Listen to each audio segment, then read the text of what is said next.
Is Canadian Prime Minister Justin Trudeau the son of the former Cuban dictator Fidel Castro?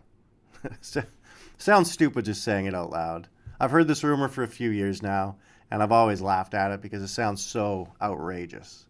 But when you start looking into it, there's a little bit of evidence. There's Justin.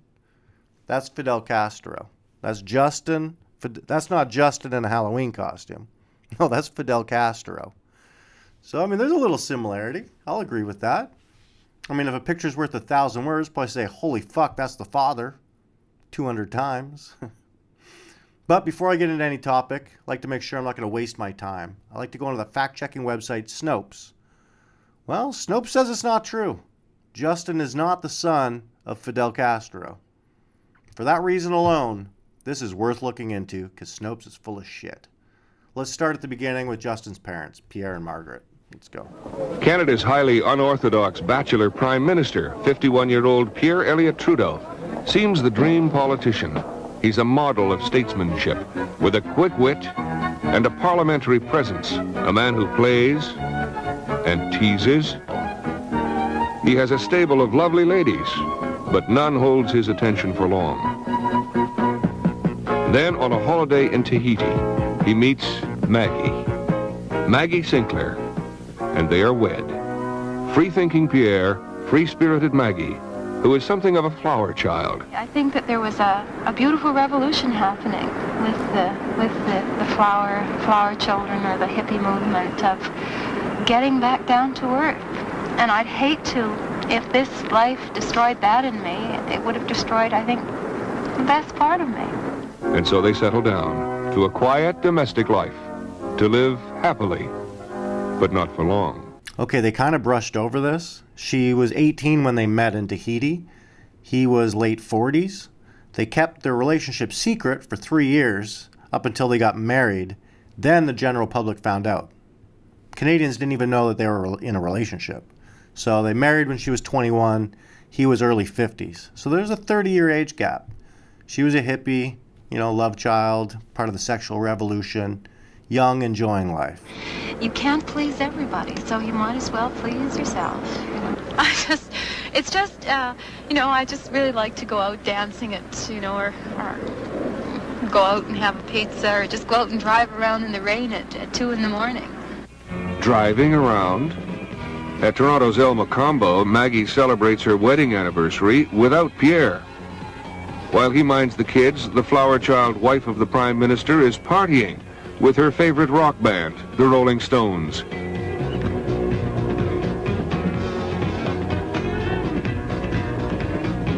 Maggie gathers no moss, and the gossips have a field day.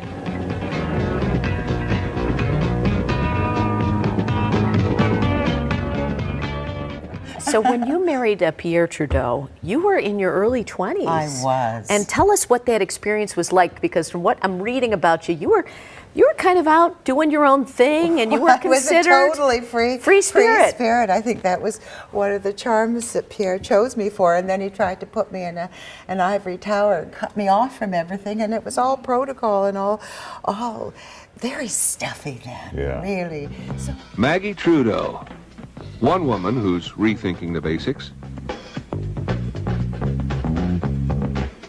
Only 6 years after their secret wedding, Pierre gets the kids and a boost in the popularity polls.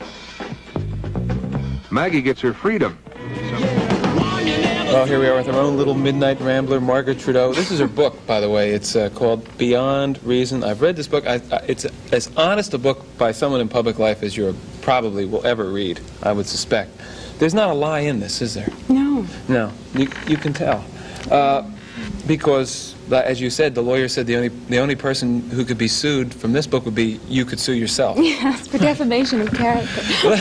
Let's talk about some of the people that you had your paths crossed with. I think he was going to ask her who she had sex with. Let's talk about some of the people that you had your paths crossed with, for example. Which isn't a weird question if you look into the memoir. That's all it was about. She had sex with Ronnie Wood from the Rolling Stones, Mick Jagger, Jack Nicholson, Geraldo Rivera, Ryan O'Neal. She even says in the memoir there, describes a 1974 affair with Ted Kennedy. saying they met at a state dinner in New York. That evening I felt such a pull towards him that we couldn't even stand within a couple meters of one another. Pierre was not amused.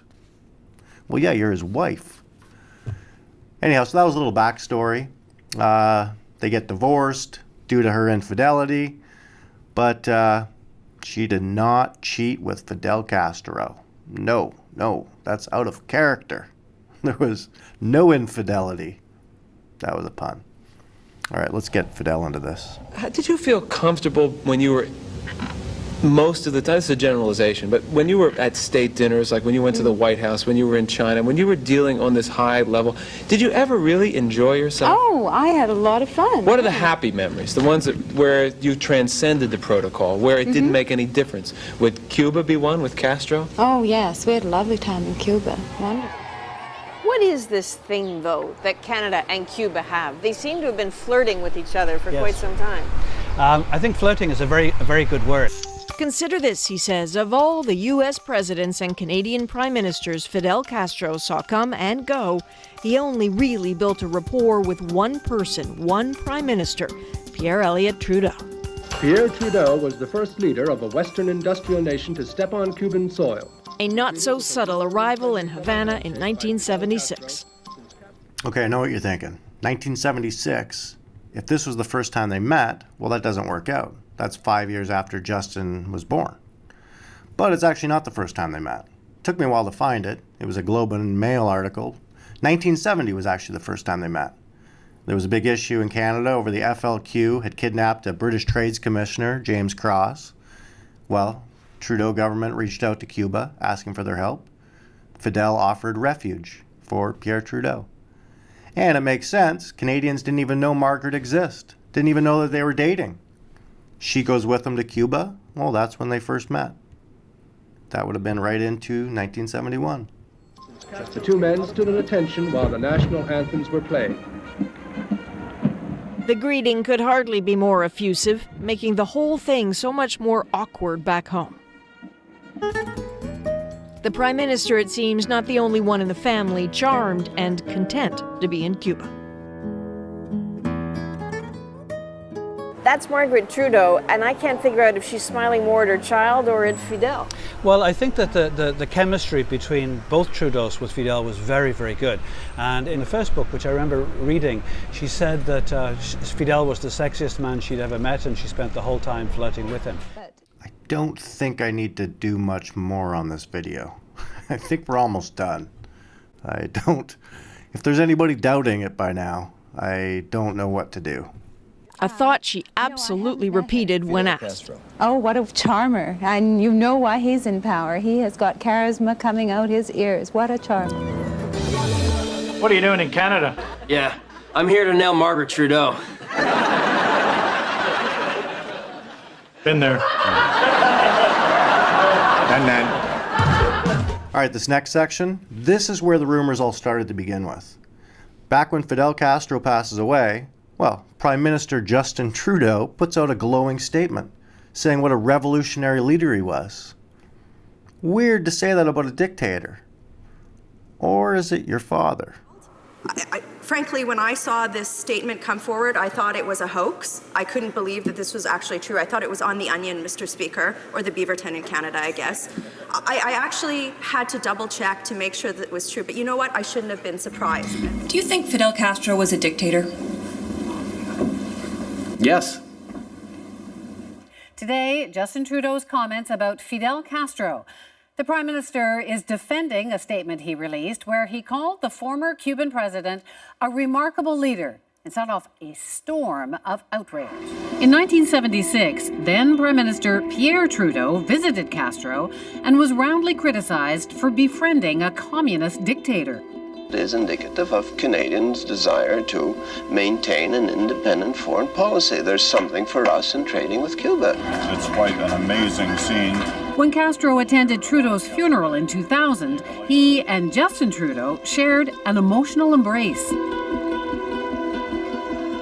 Prime Minister Justin Trudeau is being sharply criticized for his praise of the former Cuban president. And now he's getting his own serving of criticism for his eulogy that said, while controversial, Castro was a legendary revolutionary and orator who made significant improvements to Cuba's education and healthcare systems.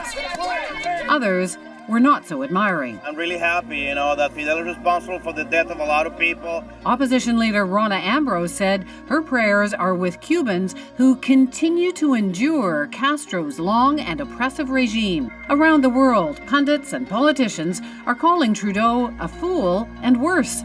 Senator Ted Cruz called his eulogy disgraceful, and Senator Marco Rubio asked if it was a parody.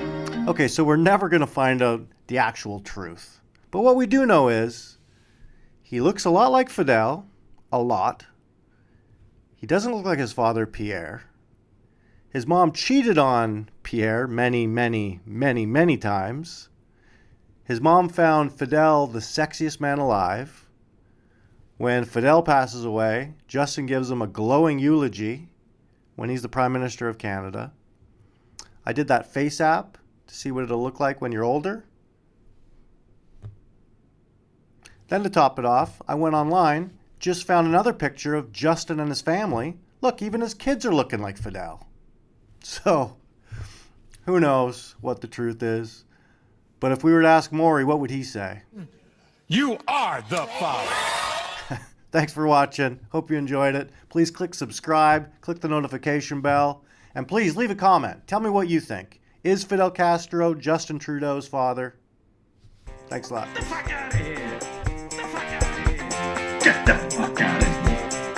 It's one small step for man. Get the fuck out of here. One giant leap for mankind. Get the